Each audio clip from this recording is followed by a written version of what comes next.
So I decided. Well, I don't know. On the sheet, it's still blank because I couldn't decide. Yeah.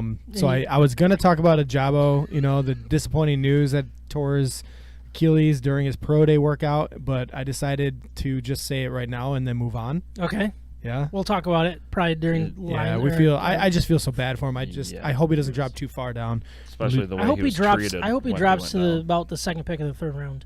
That's what I hope That'd be happens. perfect. That'd be yeah, great. for the Lions. Yeah. No, but I wanted to talk about a little bit about F1 racing because this last weekend was the opening weekend for 2022 season. Yeah. And I'm not going to give too many spoilers. I hope Yeah. not to. But for anybody watching Drive to Survive, the latest season just came out.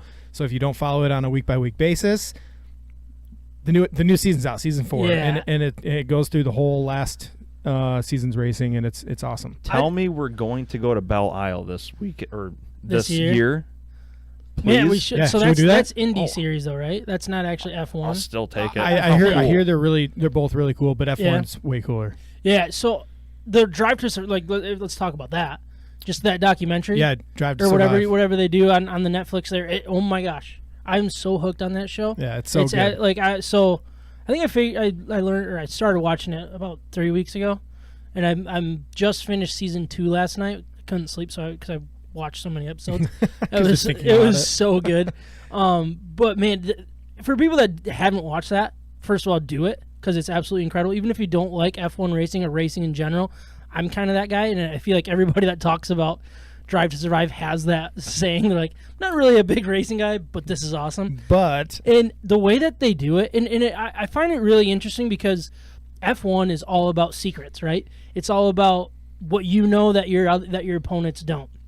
And the fact that they're able to have this documentary, team following them with all of these inside secrets and all of the ins and outs of what they do, they talk so much. They give you so much insight. And I just sit back and I'm like, why in the world is Hard Knocks not better?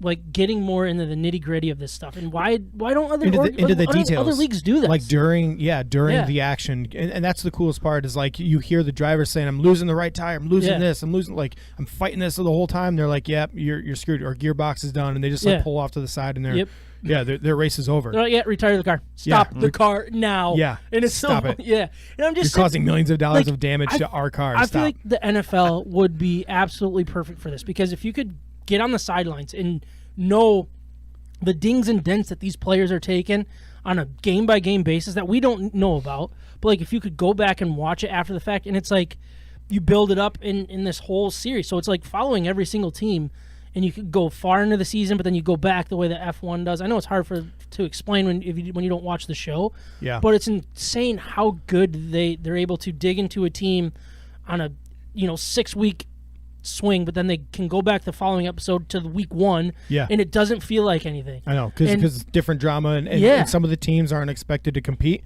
because they just don't have good enough cars. So, but they're trying to get points. They're trying to get 10th place. So it's just there's a lot of drama all around. I just wanted to bring up really quick. So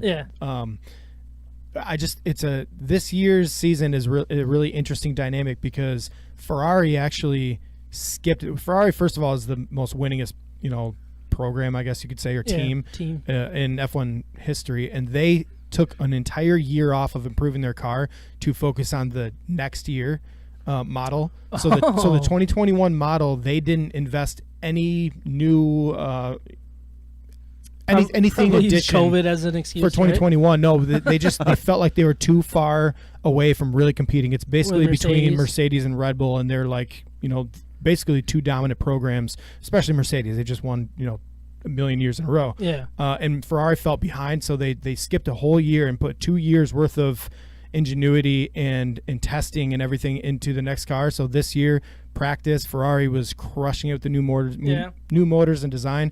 And then week 1, they came out and were very strong. So maybe Ferrari needs to talk to Ford. Heard it's happened in the past before. Ford versus Ferrari. Yeah, that was just one time. Yeah. No, it's fun. It's fun to pay attention to, and once you get into the series, then it makes it a little bit more fun to pay attention week by week. Yeah, highly recommend it. John, what do you want to talk about? Well, first, a couple comments floating in. Ooh, I love comments on the Thanks, chat line. guys. We got longtime listener, dedicated fan Carrie, and one-time show host King Kyle fighting over Micah's little apparel he's got going on tonight. Get up. Might get Yeah, up. that's a nice, a nice hat. Where'd you get that? My wonderful brother-in-law got it for me for my birthday. This guy. Dang. I know. I like it. Now we got 3 guys fighting over you. Or not guys, but 3 people fighting over you. I wanted this hat for so long, and he's like, all right, got something special for you. And I'm like, oh, dude, no way. It comes with, like, the American underbrim, too, and he killed it.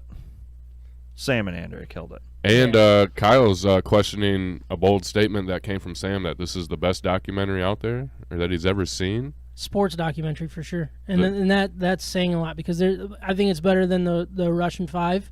I think it's better than all of the 30 for 30s. One that I really liked was the Tiger Woods one on Showtime, I think it was. Okay. But this is hands down the most intense thing. And I think it has a lot to do with the fact that I don't know what happened. So like I mean I was literally in bed so it was I think the second to last episode of season 2, and they were getting into this Nico guy for Renault. Renault. Yeah, Renault. And he's never been on a podium and like they were setting it up so perfectly. And I'm gonna do a spoiler, so if you guys care, turn off your volume, but make sure you keep listening. Just stop listening. I don't want to lose you guys Turn off here. your volume, but basically, Stop. I mean, this Nico guy, he's never been on a podium, but he's been a really quality racer for a very long time. Yeah, put the Jaws music on here soon. I was just going to cut your mic. Yeah, but anyways, they did a great job. It felt like he was going to finally do it, and then he crashed, and it was like, no! Like, I don't know. Just watch it. It's so good. It's so good. But, John, you can talk now.